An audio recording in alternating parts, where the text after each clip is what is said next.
Hello people, in today's video I'm going to talk about the Fire Emblem games and my personal ranking of them. I am the perfect example of somebody who started at Three Houses. Three Houses was my first experience with Fire Emblem, and ever since I've been playing a lot of the titles. I have not finished them all, so I might revisit them in the future when I do. But yeah, in today's video I'm going to talk about the ones I've played, ones I haven't played. So yeah, let's start with the ones I've outright never played. Radiant Dawn, New Mystery of the Emblem, Fire Emblem 1, I believe, Gaiden, Mystery of the Emblem, the original one. The one that's supposedly getting a remake, the fourth game, Tracia.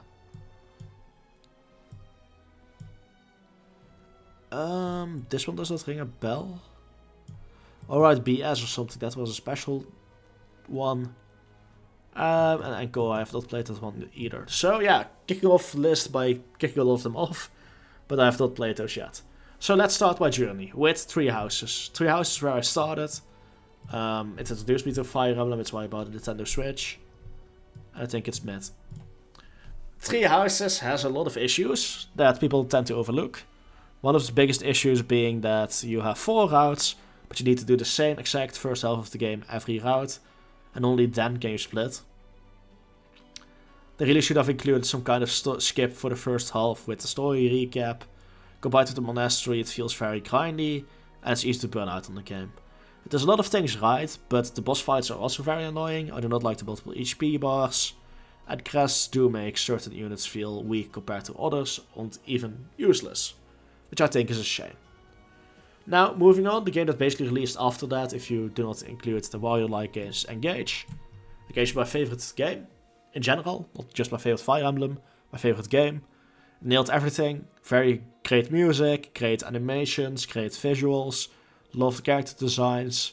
The story, well flawed, did its job, very fun maps. Yeah, nailed everything. I really liked the Engage mechanic with the emblems.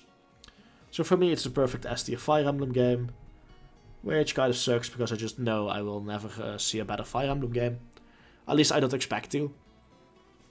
So after this I got curious about the rest of the games, so I managed to get a copy of Fire Emblem Warriors. For me this was actually a B tier. I enjoyed Warriors. I have few critical points to say. Story was maybe a bit BSy, certain flying units were a bit overpowered, but I had a good time playing Warriors. Granted there's like something like a scenario mode that I have not yet played, I've only played through the story, which I did like. After that I got curious about one of the older games and I booted up Sacred Stones. I've only played Erika's route, the other one I have not done yet. But it's nice. I like the graphics. I'm actually gonna put it at A tier. I like the graphics a lot, the maps are fun, the characters are unique. I just straight up raw dogged it and went for the Iron Man run, which was a lot of fun too. My first encounter with Permadeath, before this I played without Permadeath. It was a really nice story. Granted it was limited capability wise because it's a Game Boy Advance game, but I had fun, I enjoyed it, and it was a nice game. I'm currently playing through the other route and it's interesting so far. My set died early, so that's a sad run, but hey, that is what it is. Yeah, after that I wanted to play some of the other titles, so I went straight to Awakening, which is another high A tier for me. I really like Awakening. Tarja is my favorite character for Fire Emblem. I really like the cast in general. Robin is a cool protagonist, mage protagonist, fucking finally, let's go. I wish they made more protagonists so I could either choose the class or just start as a mage. Lots of fun. The whole pairing up thing, introducing marriage, or well, reintroducing it, technically. Genealogy of the Holy War introduced marriage, but this reintroduced it. Yeah, it was just a very fun game. It was easy to become overpowered, yet the game still managed to sometimes be challenging. I really liked Awakening. Fun cast, fun maps. Apparently some of the maps sucked objectively, but at the time I didn't notice. I really liked it. After that I wanted to play some of the other ones, so I decided to go for the other 3DS title, Shadows of Valencia. I just can't place it higher than high B tier, and I wish I could. There's one issue that's kind of a really big issue. The maps. And if your maps suck, your entire game sucks. But the mechanics presented otherwise in this game are interesting enough for me to still place in high B tier. I like the dungeon crawling. I like that not being weapon durability. I do not like weapon durability as a mechanic. Yeah, I like the whole crafting weapons, forging weapons mechanic. I liked the way advancements worked. You actually got encouraged to promote as fast as possible. Magic was very unique, where various spells cost a various amount of HP. Yeah, this game did a lot of things well, but its map sucked, and that's a shame. Birthright was low C, but not that great. I like its setting a lot. I like the whole, medieval Japanese vibe that I get from there with ninjas and stuff, samurai. But holy shit, the story is terrible.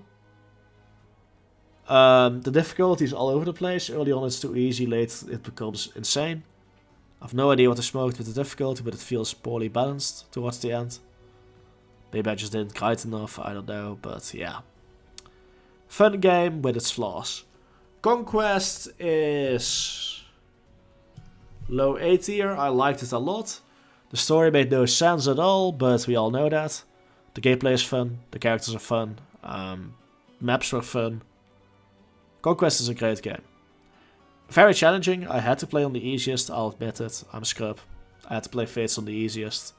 But I had a great time while doing so. Revelations for me is middle of the pack B tier. As much as the story sucked, it basically gave you an all-stars run of Fire Emblem Fates. And it was fun to play through still, despite some of its big issues. So I'm gonna put it in the middle of the Fates games, and I'd say I liked it a lot. Now the other ones that I've not played that much, I've not finished them. Path of Radiance is one of them. I am terrible when it comes to permadeath. I'm not a good player, and I got stuck one too many times getting important characters killed to the point where I just got tired of playing it. I will revisit it in the future, try to be more patient. But yeah, that's why I never finished it. From what I could tell so far, the gameplay was fun. Great cast of characters. I really liked the GameCube era graphics. It was a fun game. Shadow Dragon, I'm not sure if I will ever finish. What a boring game.